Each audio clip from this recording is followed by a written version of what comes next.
Iran America Israel जंग से जुड़े कुछ बड़े अपडेट देख लेते हैं। प्लस न्यूज चैनल से जुड़े नहीं हो तो जुड़ जाइए, चैनल को सब्सक्राइब करके बेल आइकन जरूर दबा देना और इस वीडियो पर एक लाइक और शेयर भी। हालातों के बीच ईरान का कहना है कि अमेरिका की हर गलत हरकत का कड़ा जवाब देंगे। वो किसी भी समझौते को नहीं मानता है, उसके वादे दिखावटी होते हैं। दरअसल अभी एक दिन पहले ईरान ने एक और समझौता अमेरिका को सौंपा, लेकिन डोनाल्ड ट्रंप ने उसको भी डिनाई कर दिया, मतलब रिजेक्ट कर दिया। और उल्टा ट्रंप ने ईरान को लेकर कहा कि इन पागलों के हाथ में एटम बम नहीं दे सकते हैं। जंग रोकने के लिए ईरान का नया ऑफर फिर से ठुकरा दिया ट्रंप ने, क्योंकि इस प्रस्ताव में, इस ऑफर में परमाणु मुद्दे का जिक्र नहीं था। इसीलिए डोनाल्ड ट्रंप ने यह कहते हुए उस समझौते को भी खारिज कर दिया। वैसे दोस्तों, ईरान अमेरिका के बीच जंग को 2 महीने हो चुके हैं और इस जंग की वजह से पूरी दुनिया में मंदी का संकट छा गया। एक रिपोर्ट में दावा किया जा रहा है कि अमेरिका ने भी लगभग 95 लाख करोड़ रुपए खर्च डाले इस जंग में और ईरान में 3600 से ज्यादा मौतें हो गई। जबकि चीन और रूस इस जंग की वजह से फायदे में रहे, क्योंकि वो डायरेक्टली इस जंग में भी इन्वॉल्व नहीं हुए और कहीं न कहीं जंग की वजह से उन्होंने अपने ट्रेड व्यापार से अच्छी खासी कमाई भी की है। तो चीन और रूस को तो जंग से फायदा हुआ, लेकिन ईरान और अमेरिका को तगड़ा नुकसान हुआ है और इस जंग की वजह से दुनिया भर में महंगाई बढ़ी है। हमारे देश में भी आपको पता होगा, मई से ही कॉमर्शियल गैस सिलेंडर 1000 रुपए तक महंगा हो चुका है। और इस बीच एक रिपोर्ट सामने आ रही है कि कॉमर्शियल के बाद अब जल्द ही घरेलू एलपीजी रसोई गैस और पेट्रोल डीजल के दाम भी बढ़ सकते हैं। वहीं देखिए बड़ी खबर, कुवैत के हवाई अड्डे में लगी आग, इजरायली हमले से दहला दक्षिण लेबनान, 7 लोगों की मौत हो गई। सीज फायर समझौते के बावजूद भी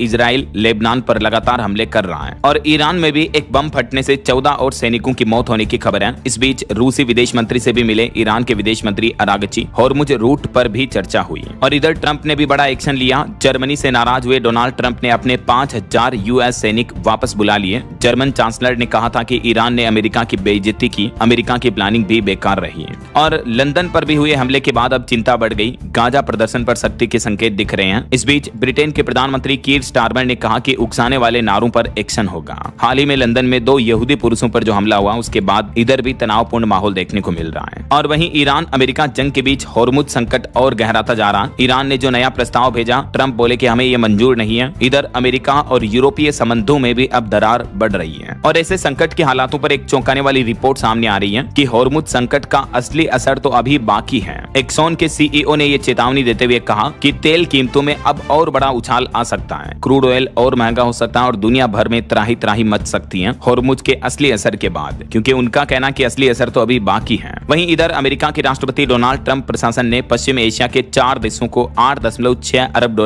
के हथियारों की भी पेशकश की, अमेरिका की संसद को दरकिनार करते हुए। तो ये दोस्तों ईरान अमेरिका इजराइल जंग को लेकर लेटेस्ट अपडेट चल रहे हैं।